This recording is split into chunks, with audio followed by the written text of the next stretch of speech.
మన member of parliament సభ్యుడు మన ఇంకా రాజేందర్ గారు మన కంటోన్మెంట్ నుంచి 4 లక్షల మెజారిటీతో గెలిపించుకున్నాము. ఈ యొక్క కృషికి మా వైస్ ప్రెసిడెంట్ భానుక నర్మద గారు, మల్లికార్జున గారు, నా తోటి సోదరిమణులు, మా కార్యకర్తలు, నా అక్క చెల్లెళ్ళు, తమ్ముళ్ళందరికీ నా యొక్క కృతజ్ఞతలు.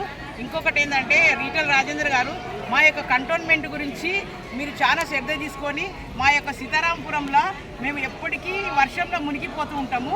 అందుచేత దయచేసి మీరు ఈ యొక్క పూడికను తొందరగా మీరు ఎప్పుడైతే ప్రమాణ స్వీకారం చేసినా మొదటి కార్యక్రమము మా యొక్క రామన్నకుంట చెరువునే పూడిక తీపించారు అనుకోండి, ఈ వర్షాకాలంలో మేము మునగకుండా సేఫ్గా ఉంటాము.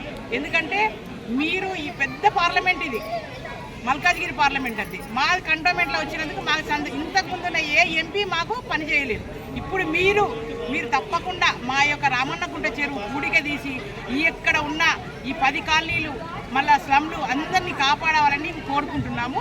అందరికీ నమస్కారం. అంటే మీ గురించి మేము ఈ విజయవాడ కనకదుర్గమ్మ దగ్గరికి మీరు మంచిగా క్షేమంగా ఎల్లవేళలా ఆయురారోగ్యాలతో ఉండాలని అమ్మవారి ఆశీర్వాదం గురించి మేము ఈ కనకదుర్గమ్మ టెంపుల్కి మహిళలందరము తమ్ముళ్ళందరం కలిసి వచ్చినాము.